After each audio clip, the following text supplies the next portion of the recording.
Abra sua Bíblia comigo em Isaías capítulo 6.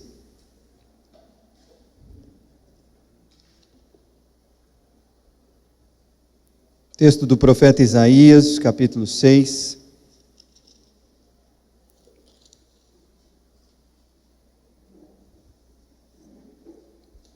Nós leremos do verso 1 ao verso 8 para nossa edificação.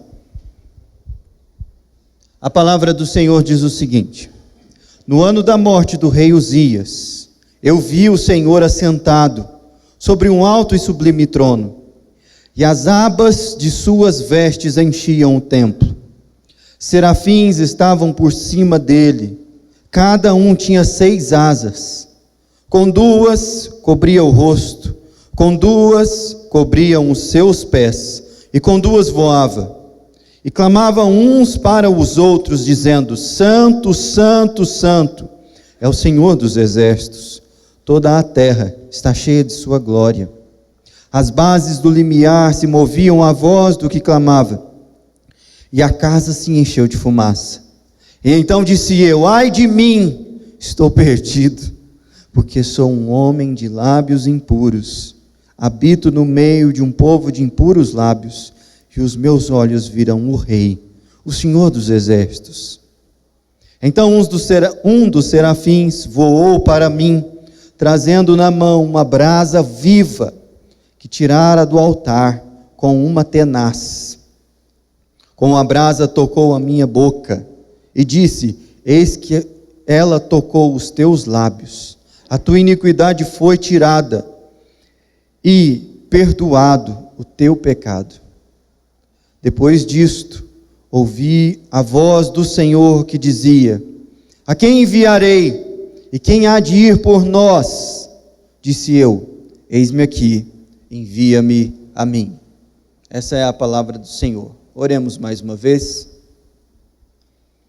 Senhor Deus de amor, Deus de graça, nós te louvamos e engrandecemos o teu nome nessa noite, pela revelação do Senhor na tua palavra, na face de Cristo.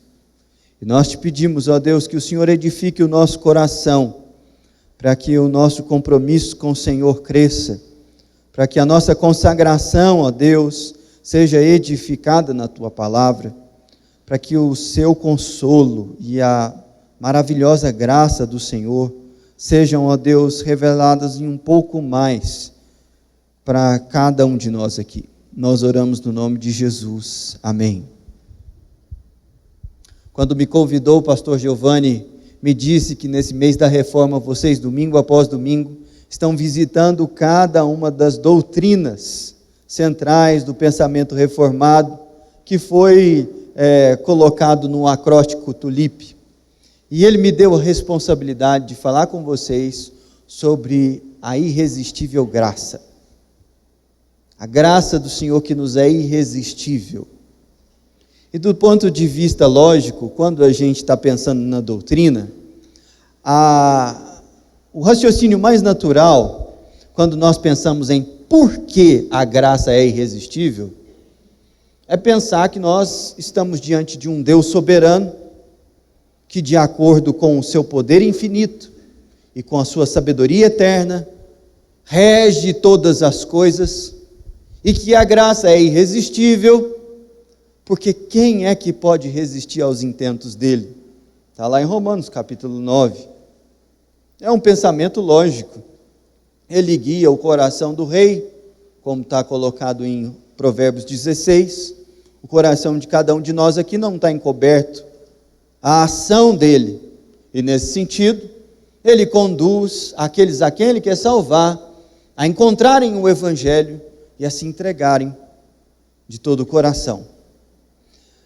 Bom, é isso aí mesmo, mas parece que falta alguma coisa, porque quando nós falamos de graça irresistível,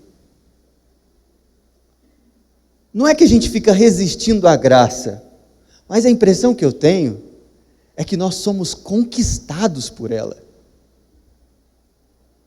E nesse sentido que eu gostaria de conduzir o raciocínio de vocês nessa noite. A graça, ela é irresistível, Porque nós somos cativados em nossas afeições, em nossa vontade, em nosso senso estético a servir esse Deus que é santo, mas resolveu perdoar.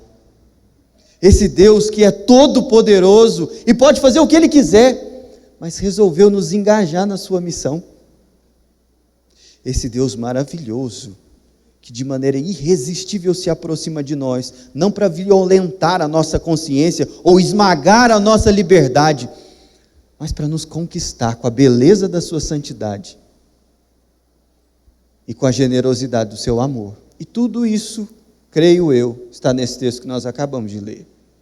O chamado de Isaías é um texto relativamente muito conhecido, não somente por ele em vários cultos guiar a liturgia do culto, mas também porque é algo familiar a nós, que já temos um tempo maior de caminhada na igreja. Vemos como o evangelho da graça alcançou um profeta no Antigo Testamento. Esse chamado, ele está colocado no capítulo 6 de Isaías, mas como o profeta conta para nós, como ele recebeu o chamado para caminhar com o Senhor e cumprir o seu ministério. E a ocasião em que isso aconteceu, não foi uma ocasião assim, onde as coisas estavam tudo tranquilas e o mundo estava tudo certo. Na verdade, o contexto, ele nos é apresentado no versículo 1, no ano da morte do rei Uzias. Então havia ali uma turbulência política, havia uma situação de insegurança, de tensão no ar. E se você quiser ler mais a respeito, vai lá em 2 Reis, capítulo 15, ou no texto de 2 Crônicas, o capítulo 26, que narram como é que foi a morte desse homem que foi muito usado por Deus para abençoar a nação do povo de Deus, mas que se deixou levar pela sua vaidade, pelo seu orgulho, e teve um fim meio complicado. Mas não é disso que nós vamos tratar aqui. Foi nessa ocasião em que a graça de Deus encontrou Isaías. E a graça de Deus, ela entra no nosso mundo bagunçado mesmo. Ela entra no nosso mundo cheio de contradições e problemas. E como que ela entra? No caso de Isaías, foi de uma visão. Ele diz o seguinte: vi o Senhor assentado sobre o alto e sublime trono, e as abas de suas vestes enchiam o templo. Aquilo que Isaías contemplou foi revelado também ao apóstolo João na ilha de Patmos, quando ele estava exilado. E se você quer ter mais contato com os detalhes da visão de Isaías, é só ler Apocalipse. Porque Isaías estava diante do trono de Deus. Aquele mesmo trono descrito em várias passagens do texto do apóstolo João, em Apocalipse 4, 7, 9, aquela visão que encantou o apóstolo, estava diante dos olhos do profeta. E a experiência que ele teve foi uma experiência cheia de sentimentos difusos, confusos, que iam do encantamento ao medo profundo. E é assim que ele descreve aqui. O encantamento começa a partir da glória de Deus e tudo aquilo que estava em volta. Olha para o texto.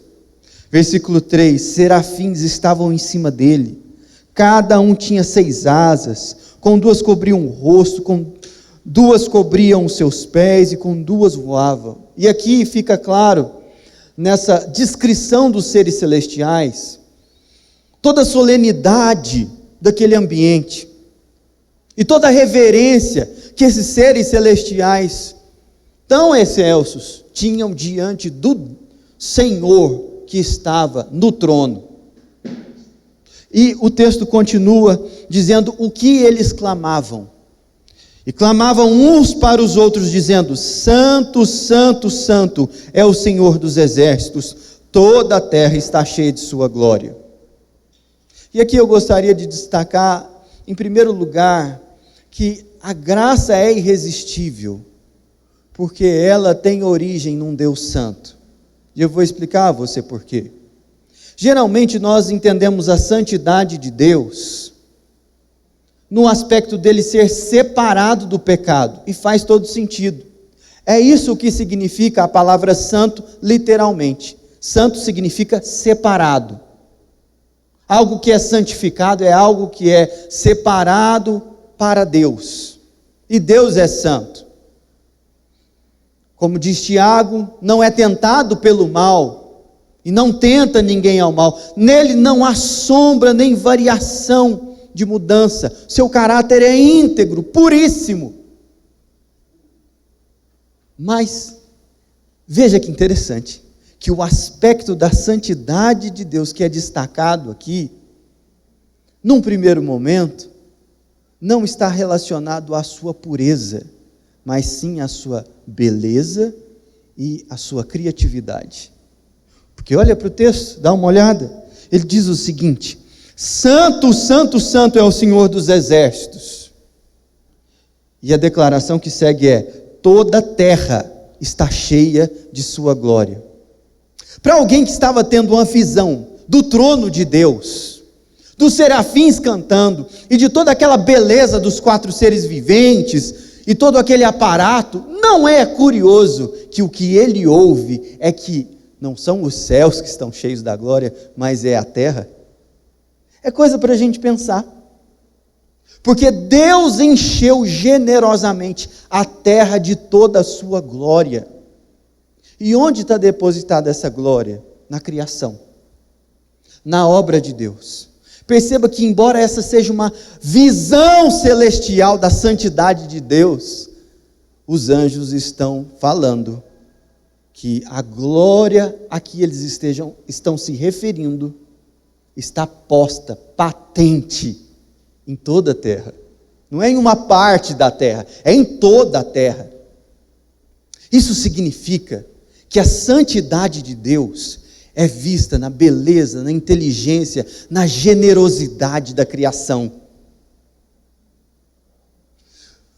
O Deus que criou o lírio do campo, o pardal, e que cuida dessas coisas todas, como diz Jesus no Sermão da Montanha, é o Deus que está assentado num alto e sublime trono, e que os anjos o aclamam em sua santidade.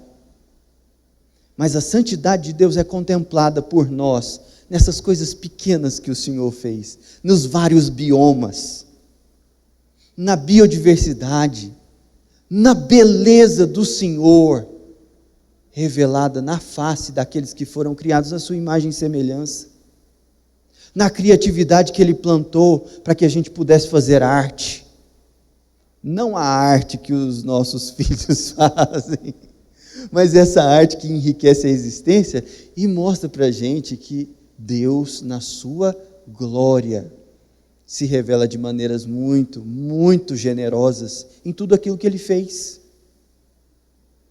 Você tem ideia de que Deus é aquele que na criação desenhou os aspectos químicos e as propriedades moleculares para que você comesse chocolate? É bom demais, gente. O que é isso? Deus não precisava fazer um mundo tão colorido, cheio de flores. A gente poderia simplesmente passar muito bem só com ração. Mas não, Ele é muito generoso. Ele é muito generoso. E todas essas coisas apontam para a santidade de Deus. Quando nós somos alcançados pela graça do Senhor, é assim como a gente começa a olhar o mundo que Deus fez. Nós começamos a ter essa percepção de que tudo aquilo que temos contato, toda boa dádiva e todo dom perfeito procedem do Pai das luzes. E é nesse aspecto que nós olhamos aqui e vemos um Isaías encantado por algo que era irresistível a ele. Mas não é isso só que ele vê. Diante dessa visão maravilhosa, ele também contempla a si mesmo e a sua condição e a condição do povo com quem ele vivia. E isso estremece o coração de Isaías. Seus sentimentos viram de cabeça para baixo, e todo o encanto e intensidade de deslumbramento que ele estava sentindo se voltam num temor profundo por causa de quem ele é e de quem nós somos. Se não veja o texto, dá uma olhada. Então eu disse, versículo 5: ai de mim, estou perdido, porque sou um homem de lábios impuros.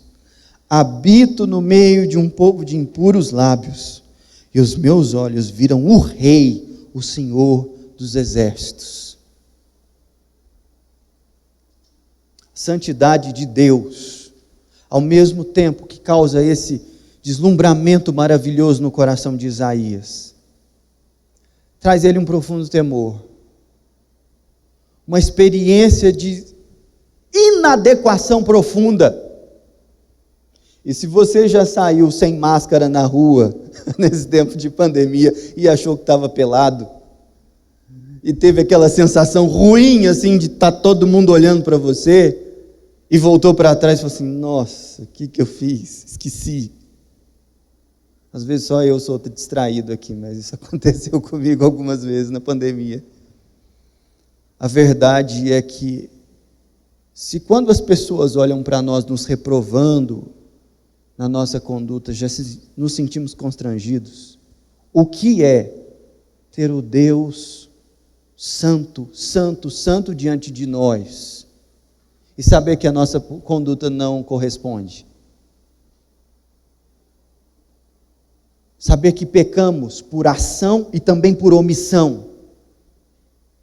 E até mesmo quando fazemos coisas boas, nem sempre nossos motivos são adequados. Jesus, no Sermão da Montanha, com muita clareza, falou que é possível orar para que os outros nos escutem, dar esmolas para parecer generoso, jejuar para demonstrar uma piedade que está baseada no orgulho. Cada uma dessas disciplinas espirituais pode estar contaminada por um coração corrompido. E foi essa a experiência que Isaías teve. Na verdade, não existe este que se vê diante do Senhor e não tem exatamente a mesma sensação. É por isso que quando João Batista veio pregando e anunciando o Evangelho do Senhor Jesus Cristo, ele veio pregando arrependimento. Porque a experiência mais adequada de quem se vê diante de um Deus santo, santo, santo, é se arrepender, porque nós não somos isso. E veja bem que Isaías, que foi chamado à pregação, ele destaca justamente que ele era um homem de lábios impuros. Um leitor do profeta Isaías poderia achar ele muito eloquente, uma pessoa muito habilidosa com as palavras. Mas quando ele foi registrar a profecia, ele deixou muito claro que uma das coisas que o mais constrangeu diante da presença de Deus é que ele não sabia falar como convém. Diante de Deus, as coisas das quais nos achamos melhores são absolutamente inadequadas, insuficientes. Porque Deus é santo, Ele é bom. E aí, quando comparados e em contraste com Ele, não há esse que não tem essa experiência aqui. Mas por que a graça é irresistível? Não só porque ela tem origem num Deus santo, mas por aquilo que ela produz. Por aquilo que ela produz no coração daquele que recebe essa graça irresistível. Veja o texto, versículo 6. Então um dos serafins voou para mim, trazendo na mão uma brasa viva, que tirara do altar com uma tenaz. Ficou tenso, gente. Ficou muito tenso. Porque você tem a experiência da inadequação. Se sente publicamente denunciado diante do trono da graça. E um daqueles seres celestiais interrompe a adoração que ele estava prestando. Se dirige ao altar e com uma tenaz pega uma brasa e vem para o seu lado. Deu ruim demais. Mas ficou muito ruim. E o que acontece na sequência? Versículo 7. Com a brasa tocou a minha boca e disse: eis que ela tocou os teus lábios, e a tua iniquidade foi tirada, e perdoado o teu pecado. Perdão e santificação são os resultados dessa graça irresistível. E é por isso que ela é tão fascinante, cativante. Ela é irresistível porque ela vem de um Deus santo, que apesar de sermos pecadores e podendo nos esmagar, acabar conosco no exercício da sua justiça, o que nós recebemos na sua presença é perdão e santificação. O perdão aparece literalmente: perdoado é o seu pecado. E a santificação é: a tua iniquidade foi tirada. A palavra iníquo aqui, ela poderia também ser traduzida como impiedade, a sua dureza de coração, a sua maldade foi retirada. E nós sabemos que isso é um processo, isso não acontece de uma vez. Mas um dia, como está colocado lá em 1 João, capítulo 3, nós o veremos como Ele é, porque seremos tal como Ele, santos.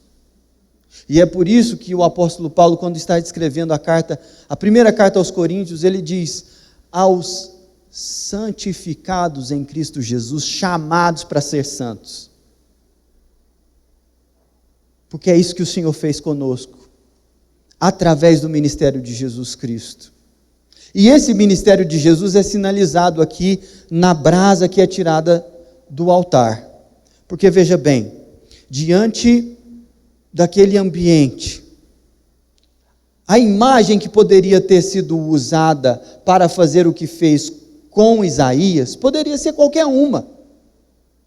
Por exemplo, um serafim poderia ter saído e pegado uma pena e passado levemente sobre a cabeça de Isaías.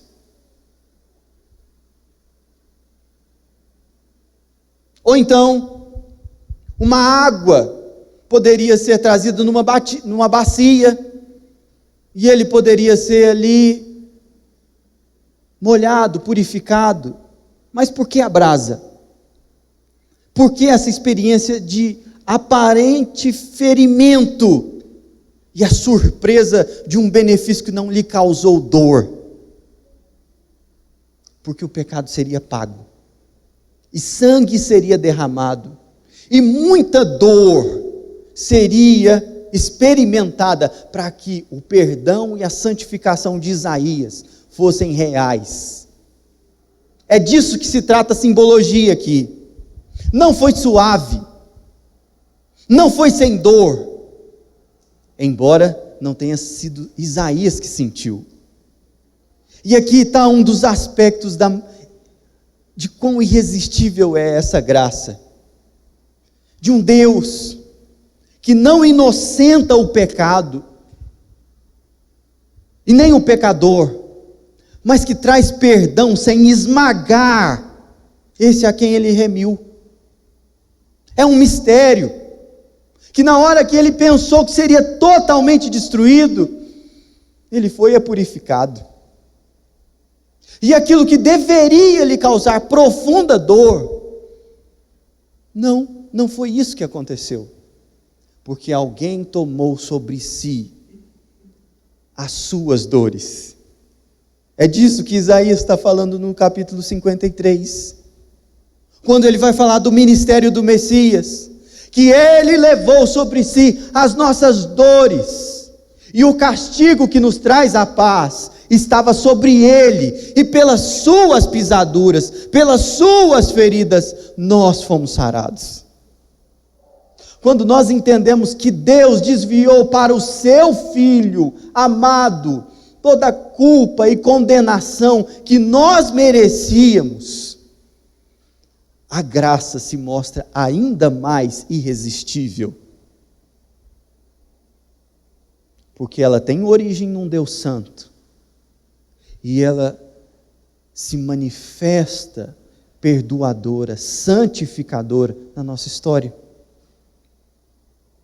Por fim, essa graça que tem origem num Deus santo e que produz perdão e santificação, ela também nos entrega uma missão. E nesse aspecto também ela é irresistível. Porque o Deus que resolveu salvar o mundo pelo seu Filho Jesus, nos entrega a bênção de sermos canais dessa graça na vida de outras pessoas. Veja o que o texto diz no versículo de número 8. Depois disso, ouvi a voz do Senhor que dizia: a quem enviarei e quem há de ir por nós? Nesse ponto, o leitor atento aqui levantaria uma questão. Ora, se aqueles serafins que estavam lá adorando a Deus, e os anjos que estavam ministrando na sua presença, se importaram em parar o que estavam fazendo, pegar uma brasa viva e ir lá purificar o profeta, o mais natural é que os enviados, os emissários de Deus, aqui seriam quem? Os anjos. Muito mais conscientes da glória do Senhor, poderosos e muito mais do que cada um de nós.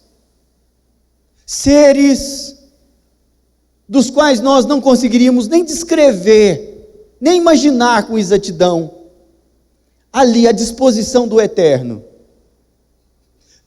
Mas curiosamente, essa pergunta não encontrou resposta até que o profeta abrisse a boca.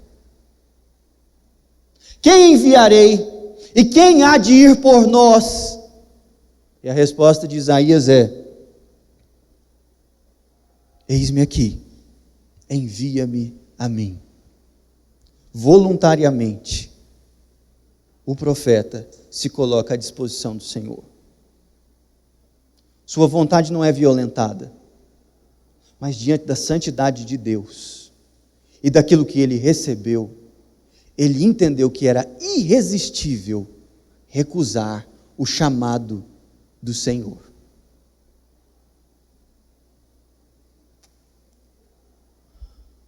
Num tempo de pandemia, em que tantas pessoas sofreram e padecem, não só por conta da Covid em si, mas dos efeitos dela na economia, na convivência social e em muitos outros aspectos, nós vemos sinais de mobilização para que obras de misericórdia aconteçam. Porque há um engajamento social e uma comoção quando nós vemos o outro sofrer e percebemos que algo pode ser feito. Mas quanto mais extraordinária é a mobilização, quando nós entendemos que Deus está colocando nas nossas mãos aquilo que Ele quer promover com o seu reino. Quando Deus entrega a nós a missão de levar essa mensagem de um Deus santo que resolveu perdoar aquelas pessoas que estão perto de nós. Se o bem-estar físico e social de alguém já nos mobiliza, quanto mais seu destino eterno. E a realidade de que aquela graça que nos alcançou está disponível e nos foi entregue como missão para levar adiante. A graça é irresistível, porque o Deus da missão nos mobiliza no seu reino. A graça é irresistível, porque um Deus santo decidiu se revelar, e revelou na criação, revelou no Evangelho, revelou na palavra. A graça é irresistível, porque ela produz perdão e misericórdia. Eu gostaria, perdão e santificação, eu gostaria de encerrar esse nosso momento de reflexão, aplicando essa palavra na minha e na sua vida. Porque nós somos o povo da mensagem da graça irresistível. E precisamos ser um pouco mais ousados na evangelização, na pregação do Evangelho. Porque é verdade que o pecado endurece o coração, e sem a ação do Espírito Santo, não há aquele do nosso meio aqui, que consiga convencer um pecador a que se arrependa. Mas nós servimos um Deus de uma graça irresistível, que nos comissionou a compartilhar isso com outras pessoas. Gostaria de desafiar você sinceramente, a nesta semana, compartilhar o Evangelho de Jesus de maneira explícita com alguém. Explícita mesmo. Falar daquilo que você já viveu, porque esse é um ótimo caminho. Aqui nós estamos diante do testemunho pessoal de um profeta. E ele diz: sabe como é que foi comigo? Foi assim que me salvou. Não é? Tem essa música que fala? E talvez você não tenha um testemunho tão extraordinário quanto esse aqui, cheio de visões extraordinárias. Mas a verdade é que o perdão que te alcançou, a graça que foi comunicada a você é a mesma de Isaías. Está baseada no Evangelho de Jesus. Segunda aplicação. Meus irmãos, nós precisamos ser um povo mais quebrantado no que diz respeito à prontidão que nós temos de criticar as outras pessoas. E nós vivemos num meio de gente de impuros lábios, tá bom? É muito fácil você apontar o dedo para alguém, e essa experiência foi a de Isaías. Mas veja que a ênfase está aqui no versículo 5. Ai de mim. Ai de mim. E se tem uma coisa que a graça irresistível produz no coração do pecador, é um senso de humildade de que ele foi aceito mesmo sem merecer. Mesmo sem conquistar por si mesmo a sua salvação e o seu lugar diante do trono.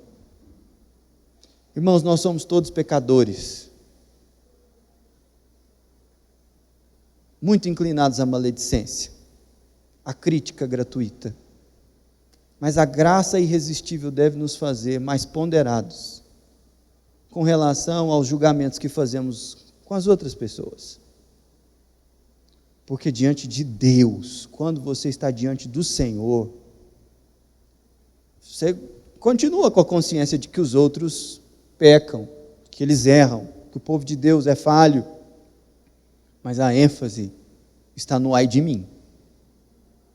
Isso nós precisamos entender.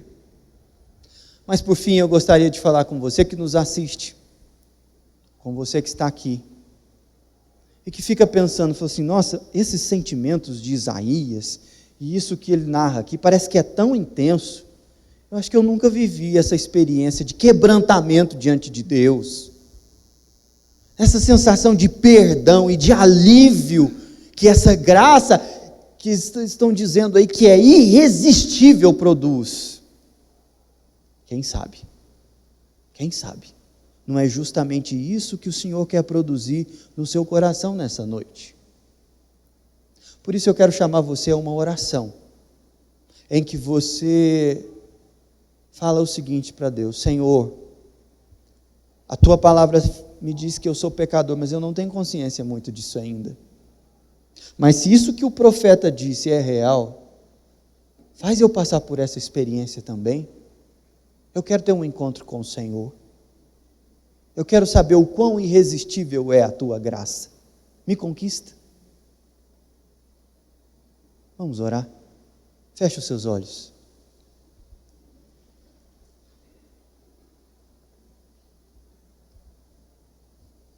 Fala com o Senhor nesse momento.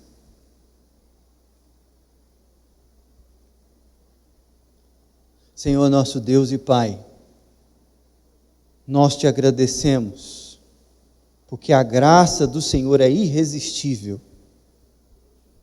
E a todos quantos o receberam, o Senhor deu o poder de serem feitos filhos do Senhor.